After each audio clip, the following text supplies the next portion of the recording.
Hi అండి. ఇవాళ క్విక్గా ఒక విషయం చెప్దామని అనుకుంటున్నా. మేము నిన్న ప్యారిస్ కార్నర్కి వెళ్ళాము. Actually it is a very famous land mark in Chennai. అదొక బిల్డింగ్ అనమాట. ఐ థింక్ బ్రిటిష్ వాళ్ళ టైంలో కన్స్ట్రక్ట్ చేశారు అది. And soon it became a land mark. ఆ చుట్టూ కూడా చాలా బిజినెస్ అనేది జరుగుతూ ఉంటుంది. బాగుంటుంది మార్కెట్, లైక్ హోల్సేల్ మార్కెట్ లాగా ఉంటుంది. సో ఇప్పుడు నేను ఏం చెప్పాలనుకుంటున్నా అంటే, నిన్న ఊరికే మేము అసలు ఎప్పుడు అక్కడికి వెళ్ళలేదు అని చెప్పి నిన్న వెళ్ళాము. వెళ్తే ఇంకా లంచ్కి అని చెప్పి మేము చాలా చూస్తుంటే అడియార్ ఆనంద్ భవన్, శరవణ భవన్ కనిపించాయి. Saravana Bhavan it's very famous ఇక్కడ. సరే లంచ్కి అని చెప్పి వెళ్ళాం అనమాట. వెళ్ళిన తర్వాత అక్కడ శరవణ భవన్ అంటే ఇక్కడ ఎలా ఉంటుందో ఫస్ట్ మీకు చెప్పాలి. మీల్స్ బాగుంటాయి, కాకపోతే చాలా వెయిట్ టైం ఉంటుంది. ఎందుకంటే because it is a very famous place for lunch, tiffins అన్ని. కాబట్టి మనకు ఆబ్వియస్లీ వెయిట్ టైం ఉంటుంది. అక్కడికి వెళ్ళిన తర్వాత సర్వీస్ ఎక్స్పెక్ట్ చేయకూడదు. And at the same time ambience అలాంటివి ఏమి ఉండవు. బేసిక్ నీట్గా ఉంటుంది హోటల్లో. బేసిక్ చైర్స్, టేబుల్స్ అన్నీ పెడతారు. ఎయిర్ కండిషన్డ్ ఉంటుంది, బాగానే ఉంటుంది. కూర్చొని డీసెంట్గా తినడానికి ఉంటుంది. యూజువల్గా ఏంటంటే పిల్లలకి వెళ్ళినప్పుడు వాళ్ళకి నచ్చదు, ఎందుకంటే they expect so many things around. వాళ్ళకి మంచి అంబియన్స్ బాగుండాలి. లైక్ రెస్టారెంట్కి వెళ్ళాము అని అంటే వాళ్ళంతా టేబుల్ సెట్టింగ్ అంతా కూడా సెట్ చేస్తారు. సో ఆబ్వియస్లీ పిల్లలకి నచ్చవు. అయితే ఇక్కడ నేను పాయింట్ ఏంటంటే, నిన్న మేము లంచ్కి వెళ్ళాము కదా. సో వెళ్ళినప్పుడు అక్కడ ఒక ఫ్యామిలీ వచ్చారనమాట. వాళ్ళు 2 అమ్మాయిలు ఉన్నారు.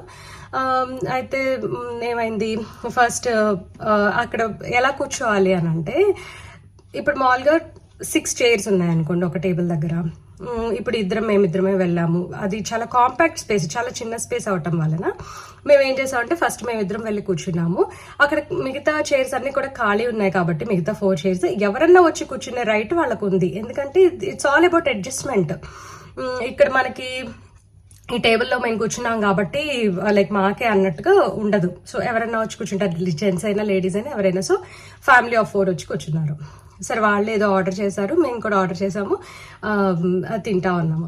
అయితే వెయిట్రెస్ అనమాట, పాపం అక్కడ ఉంటారు కదా సర్వర్స్, తను వచ్చి వాళ్ళకి సర్వ్ చేసి వెళ్ళింది. తర్వాత వాటర్ జగ్ ఫిల్ చేస్తుంది అనమాట.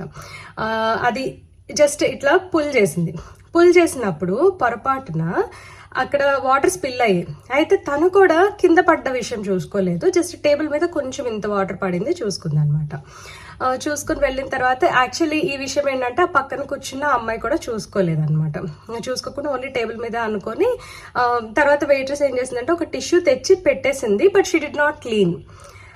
అయితే ఈ అమ్మాయి ఎవరైతే ఉందో తను అంటుంది, ఏమి రకమైన సర్వీస్ అసలు ఇది, జస్ట్ ఒక టిష్యూ ఇచ్చేసి వెళ్ళిపోతుంది, ఇదేనా మేనర్స్, అసలు ఏం సర్వీస్ అని చెప్పి షీస్ గెట్టింగ్ సో ఫ్రస్ట్రేటెడ్. నాకు అక్కడ ఆ పాప ఫ్రస్ట్రేషన్ అర్థమైంది, నేను తప్పు పట్టట్లేదు. బట్ యునో అలాంటి ప్లేస్కి వెళ్ళినప్పుడు మనము అసలు లైక్ కూర్చొని రెడ్ కార్పెట్ వేసేసి అలాంటి ట్రీట్మెంట్ అస్సలు ఎక్స్పెక్ట్ చేయకూడదు. అది పిల్లలకి తెలీదు. She actually teenager. తను మేబీ ఒక 17-18 ఇయర్స్ ఉంటే మా పాపకి, మేబీ 20లో కూడా ఉండొచ్చు. సో 20లో ఉంటే కొద్దిగా మెచ్యూరిటీ అయినా వస్తుంది.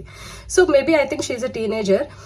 చాలా ఫ్రస్ట్రేట్ అయిపోయి ఆ అమ్మాయి వచ్చిన తర్వాత కూడా, ఏంటి అసలు ఇట్లా వాటర్ పడింది కదా, నీకు తుడవాలని కూడా తెలీదా, జస్ట్ నువ్వు అట్లా టిష్యూ ఇచ్చేసి వెళ్ళిపోతున్నావు, ఇదేనా నీ సర్వీస్ అని చెప్పి తిడుతుంది. అయితే తిట్టేసి వెళ్ళిన తర్వాత పక్కన వాళ్ళ మదర్ ఉన్నారు, తనకు కూడా చెప్తా ఉందన్నమాట, ఇది సిచ్యువేషన్, అసలు చూడు ఎలా ఉందో, వీళ్ళ సర్వీస్ ఏంటో వీళ్ళేంటో అని చెప్పి. She's getting frustrated. నాకు పక్కన నేను షాక్ అయ్యాను అనమాట.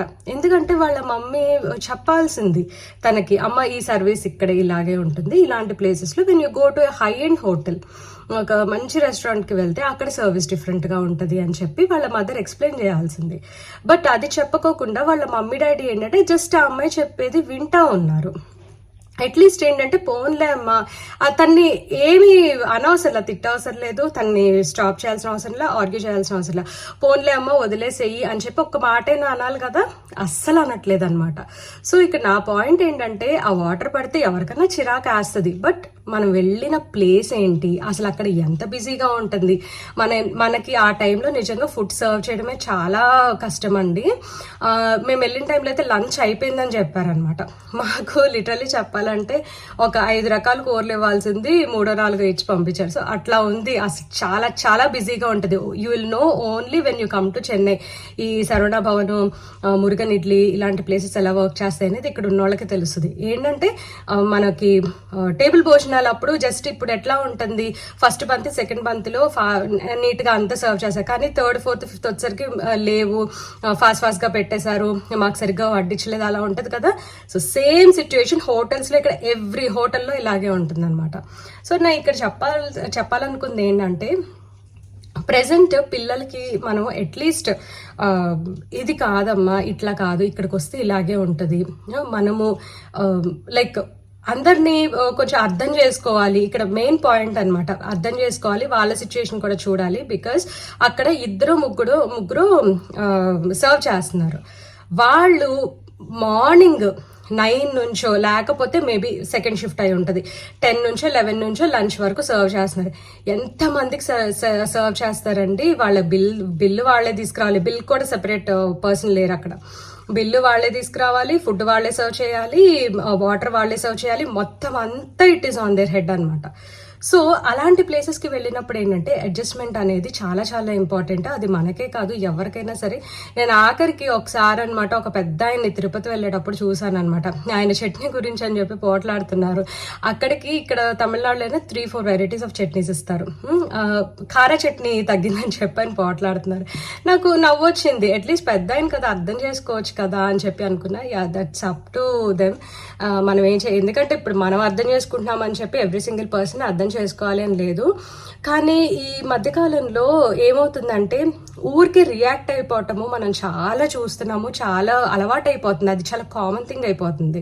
మనం అక్కడ సిచ్యువేషన్ అర్థం చేసుకోవట్లేదు, అసలు ఏం జరిగింది అనేది కొంచెం కూడా బ్యాక్గ్రౌండ్ వర్క్ అనేది కొద్దిగా కూడా చేయకోకుండా ఏదో ఒకటి అక్కడికక్కడ అనేసేసి ఆ ఫ్రస్ట్రేషన్ తీర్చేసుకుంటున్నాం. ఎందుకు అని అంటే ఏదో ఎదుటి వాళ్ళు చూశారు, ఎదుటి వాళ్ళు మనల్ని లెక్క చేయలేదు అనే విధానంలో ఉంటున్నాం అనమాట. కానీ ఇక్కడ విషయం ఏంటంటే మనం కొనుక్కునే 100 రూపీస్ మీల్ నిజంగా అది మనం ఇప్పుడు నేనే కాదండి, ఇప్పుడు నేను మీరు అట్లా 10 మంది వెళ్తేనే వాళ్ళకి డబ్బులు వస్తాయి. అట్లా అని చెప్పి మనం డబ్బులు ఇస్తున్నామని చెప్పి వాళ్ళు అచ్చంగా ఇంకా మనకి బానిసల్లాగా ఉండి ఇంకా మనకి రెడ్ కార్పెట్ వేసి ట్రీట్ చేయాలి అని అనేది మాత్రము అది అన్ని ప్లేసెస్లో వర్క్ అవ్వదు.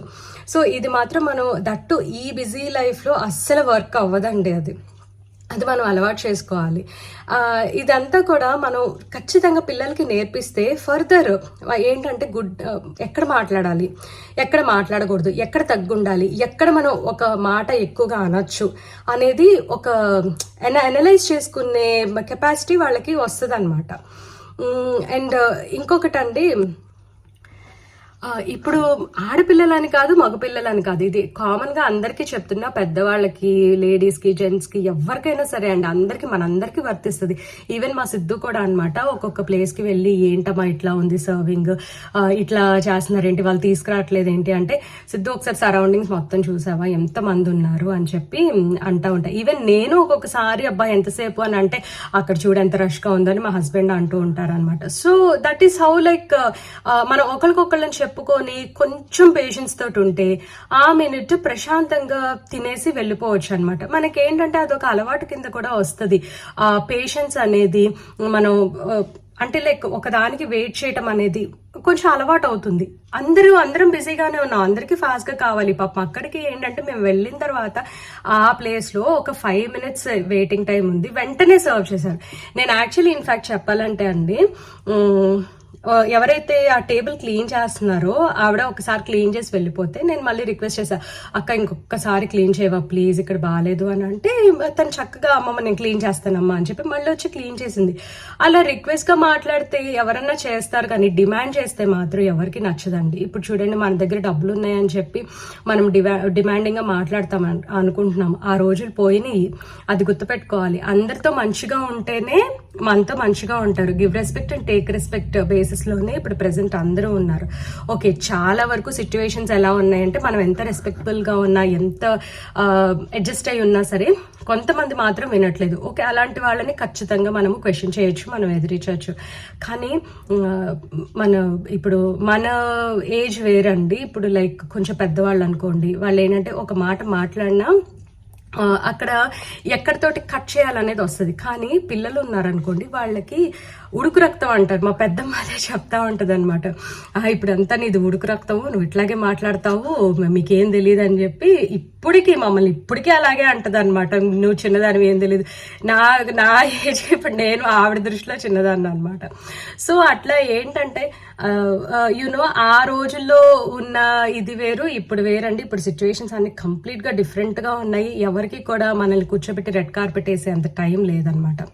సో నాకు ఎందుకో నిన్న సిచ్యువేషన్ చూసిన తర్వాత పిల్లలకి డెఫినెట్గా మనం చాలా నేర్పించాలి అనేది మాత్రం ఒకటి అర్థమైంది. బికాజ్ నేనే ఫేస్ చేస్తున్నా.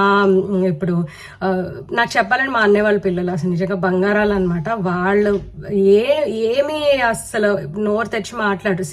సిచ్యువేషన్ ఉన్నప్పుడు ఇంట్లో ఎలా మాట్లాడతారో, ఇంట్లో వాళ్ళతో మాట్లాడతారో, బయటకు వెళ్ళినప్పుడు బయట ఎలా బిహేవ్ చేయాలో అలాగే ఉంటారు. కానీ ఇంట్లో వాళ్ళతో ఉన్నట్టు మాత్రం ఆ బిహేవియర్ అయితే బయట అసలు చూపించారు అనమాట. సో ఆ డిఫరెన్స్ అనేది ఖచ్చితంగా మనము పిల్లలకి నేర్పించాలి అని అనుకుంటా. సిద్ధు కూడా నెమ్మదిగా నేర్చుకుంటున్నాడు అనమాట. ఓకే, ఈ ప్లేస్లో ఇలాగే ఉంటుంది, ఇక్కడ ఇలాగే ఉంటుంది, మనమే పేషెంట్గా ఉండాలి అని చెప్పి. సో అట్లా అనమాట. మనకు అలాంటి ప్లేసెస్ ఇష్టం లేనప్పుడు అసలు వెళ్ళకూడదు. Wherever you feel that you are respected, అక్కడికే వెళ్ళటం బెటర్ కదా. అండ్ ఇంకొకటి అండి, ఈ హోటల్స్ విషయానికి వచ్చేసరికి ఫుల్గా అంబియన్స్కి బాగా ప్రిఫరెన్స్ ఇచ్చేవాళ్ళు డెఫినెట్గా మెన్యూలో ప్రైజెస్ పెంచుతారు. ఆ మెన్యూలో ప్రైజెస్ పెంచితే కూడా అదొక ప్రాబ్లమే చాలా మందికి. ఎందుకంటే everyone can't afford, there is a point, everyone can't afford. And at the same time మీకు ఇప్పుడు 200 రూపీస్ డిష్ని 300 350 వేశారు అంటే డెఫినెట్గా ఆ 150 రూపీస్ మనకి ఇచ్చే రెస్పెక్ట్ అండ్ మళ్ళీ మన చుట్టూ అంబియన్స్ అదంతా ఉంటుంది కదా. సో మనకి సర్వ్ చేసే కట్లరీ కానీ ఏదన్నా సరే దానికి వెళ్ళిపోతాయి అనమాట డబ్బులు అనేది. సో ఖచ్చితంగా మనం if we want to be respected అంటే దానికి సెపరేట్గా హై ఎండ్ హోటల్స్ ఉన్నాయి. అక్కడికి ఏంటంటే ఆ ప్రైజ్ మెన్యూ అదంతా చూసి చాలా మంది రారు. బట్ ఈ టిఫిన్ ప్లేసెస్ ఉంటాయి చూసారా, లంచ్ ప్లేసెస్ ఇక్కడ చాలా ఉంటాయి అనమాట. మనకు ఆంధ్రాలో మెస్సుల సంగతి కాదనమాట నేను చెప్పేది. ఆ మెస్ కాన్సెప్ట్ డిఫరెంట్, ఇక్కడ టిఫిన్స్ కాన్సెప్ట్ డిఫరెంట్. ఇక్కడ టిఫిన్స్ అండ్ లంచ్ 24/7 మనకి ఫుల్ రష్గా ఉంటాయి అనమాట. అంటే 24/7 in the sense like working అవర్స్లో. మార్నింగ్ వెళ్తే మార్నింగ్ టిఫిన్స్లో రష్, ఆఫ్టర్నూన్ ఉంటే ఆఫ్టర్నూన్ టిఫిన్స్లో రష్. నిజంగా అంటే నాకైతే ఆ వెయిటర్స్ని చూస్తుంటే పాపం అనిపిస్తుంది అనమాట. ఎందుకంటే వాళ్ళు ఇట్లా నడుస్తానే ఉంటారు. అసలు అంత స్ట్రెస్ ఉంటుంది వాళ్ళకి.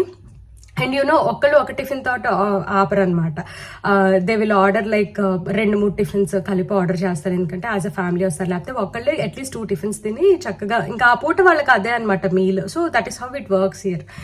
అది కూడా నేను ఒకసారి క్లారిటీ ఇస్తున్నా. ఎందుకంటే మళ్ళీ వేరే విధంగా అనుకోవచ్చు కొంతమంది, ఆ ప్లేసెస్ ఎందుకు అంత రష్ ఏమి ఉండవు కదా టిఫిన్ ప్లేసెస్ అనుకుంటారు. And it is not like a small cafe కూడా. ఇక్కడ ఫర్ ఎగ్జాంపుల్ ఇప్పుడు మనకి విజయవాడలో ఏదైనా క్రాస్ రోడ్స్ తీసుకోండి, ఇదివరకు చాలా బాగుండేది అది. అక్కడ ఏంటంటే లంచ్కి కొంచెం ఫ్లోటింగ్ ఉంటుంది అనుకోండి, అది దానికి డబుల్ 3 times ఉంటాయి ఇక్కడ. ఈ సరవణ భవన్, మురుగన్ ఇడ్లీ, అడయార్ ఆనంద్ భవన్ అట్లాంటి ప్లేసెస్. వాళ్ళ మీల్స్ మాత్రం చాలా బాగుంటాయి, ఫుడ్ బాగుంటుంది, అందుకనే అంత డిమాండ్ కూడా. సో నేను ఏంటంటే ఆ ఫుడ్ గురించి పక్కన పెట్టేస్తే మనం చక్కగా పిల్లలకి మంచిగా కొంచెం పేషెన్స్తో ఉండు అనే అంటం అలవాటు చేసామనుకోండి, నిజంగా బాగుంటుంది. అండ్ గొడవలు రాకుండా ఉంటాయి. నిన్న కూడా నేను FBలో చూసాను, ఎవరో ఒక అమ్మాయి కార్ దగ్గర చాలా గొడవగా చేస్తుంది. అక్కడ మనకి ఏం బ్యాక్గ్రౌండ్లో ఏం జరిగిందో తెలియదు, ఎవరిది తప్పో తెలియదు, కానీ వాటి టైటిల్ ఒకటి పెట్టేసి రాసేస్తాడు. అనవసరంగా ఏంటంటే ఇట్లాంటి పబ్లిక్ ప్లేసెస్లో మనం కొద్దిగా ఇట్లా మెసప్ చేసుకుంటే డెఫినెట్గా మనకి ప్రాబ్లం అవుతుంది. 10 మంది మనం చూస్తారు, ఇది కూడా ఉంటుంది అనమాట. And at the same time మనల్ని సరిగ్గా ట్రీట్ చేయకపోతే అవతల వాళ్ళు మన గురించి ఏమనుకుంటారో అనే ఫీలింగ్ ఉంటుంది. ఎవరు పట్టించుకోరండి, ఎవరిది వాళ్ళ ప్రాబ్లమ్స్తోనో లేకపోతే వాళ్ళ పర్సనల్గా మాట్లాడుకుంటానో, వాళ్ళ ఫుడ్ వాళ్ళ హడావులు వాళ్ళు తినేసేసి వెళ్ళిపోతారు. No one is watching us అనమాట. సో అదొకటి మాత్రం మనం దృష్టిలో పెట్టుకోవాలి అనుకుంటున్నాను. సో ఇవాళ నేను చెప్పాలనుకున్న చిన్న టాపిక్ అండి ఇది. ఇదండి ఇవాళ వీడియో. మీ అందరికీ నచ్చింది అనుకుంటున్నా. నచ్చితే తప్పకుండా లైక్ చేయండి, కమెంట్ చేయండి, ఛానల్కి సబ్స్క్రైబ్ చేసుకోండి. Thank you for watching. Thank you for your time.